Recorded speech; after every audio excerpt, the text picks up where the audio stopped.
माझं नाशिक, माझी माणसं. आता मी या ठिकाणी पंचवटीमधील पाथरवट लेन या ठिकाणी आहे आणि या पाथरवट समाजाला वगळून नाशिकची ओळख पूर्णच होऊ शकत नाही. साधारणतः काळाराम मंदिराचं बांधकाम करण्यासाठी दगडामध्ये पूर्ण अतिशय सुंदर असं ते बांधकाम आहे. ते करण्यासाठी हा समाज नाशिकमध्ये आला आणि साधारण चौथी पिढी या समाजाची असेल की या ठिकाणी नाशिकचे बनून ते राहिलेले आहेत. म्हणजे मूळ हे नाशिकचेच सगळे रहिवासी आहेत. की हा रथ ओढण्याचा मान पाथरवट समाजाला कशामुळे मिळाला आणि केव्हापासून मिळाला. नमस्ते.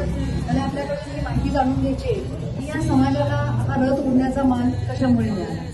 रामदत्ताची परंपरा पेशवेकालीनपासून चालत आलेली आहे. त्या पेशवेकालीन चालत आल्यानंतर तो अखंड पर्यंत आतापर्यंत 200, 400, 300 वर्षापूर्वीपासून ती चालत आहे. पण ज्या टायमाला रामरथ प्रभू रामचंद्राचा रथ त्या ठिकाणी ते आपले त्रिवेणी संगम म्हणून एक लक्ष्मणरेखा मंदिर त्या ठिकाणी त्रिवेणी संगम आहे. पूर्वीच्या काळी रस्ता नसल्यामुळे त्या ठिकाणी त्याला आठवाडा निर्माण झालेला होता आणि तो आठवाडा निर्माण झाल्यानंतर तो रथ ओढता ओढता त्या नाल्यामध्ये म्हणजे त्या लक्ष्मणरेषेच्या तिथे फसल्यानंतर इथले जे स्थानिक कार्यकर्ते म्हणजे पाथरवट समाजाचे जे पूर्वीचे लोक होते त्यांनी तो रथ त्या ठिकाणी तो काढला आणि तागायत आतापर्यंत जी परंपरा लागली ती पाथरवट समाजाला लागेली आणि त्यापासून तो मान आतापर्यंत ओढत आलेले.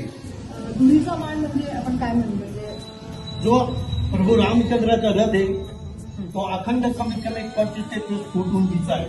त्याला जे व्हील आहे ते लोखंडी काही लाकडी स्वरूपात आहे आणि जे ओढण्यासाठी जो साचा आहे जो साचा आहे त्याला जे अखंडपणे एक लाकूड लागतं त्या लाकडाला दोरीचे रोप त्याला ती धुरी म्हणतात. धुरीचा जो मान आहे तो अखंड परंपरेनुसार चालू समाजाकडे आतापर्यंत तागायत आहे. आपण ज्या या मंदिरामध्ये बसलोय हे पण आपल्या समाजाचं मंदिर आहे आणि या ठिकाणी मारुतीची अतिशय देखणी मूर्ती दिसते. तर या मूर्तीचं काय वैशिष्ट्य आपण मला सांगाल. या मूर्तीचं असं वैशिष्ट्य आहे की ही मूर्ती साधारण 150 ते 200 वर्षापूर्वी घडवण्यात आलेली आणि या समाजाच्या जुन्या पिढीने घडवलेली आहे.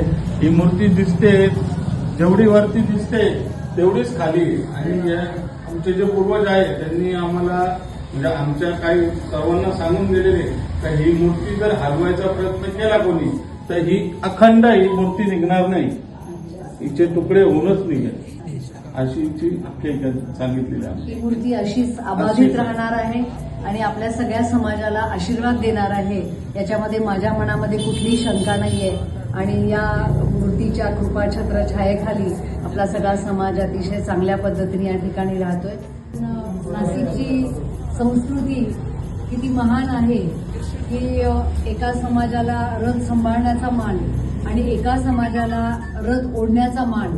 आणि मला असं वाटतंय की या गावाचं सौंदर्य याच्यामध्येच आहे की सगळे समाज आपसामध्ये स्नेहभावाने प्रेमाने राहतात आणि अशा पद्धतीने जर या शहरामध्ये सर्व जाती धर्माचे लोक आपसामध्ये प्रेमाने राहिले, सामंजस्याने राहिले तर हे शहर आणखीन सुंदर होईल.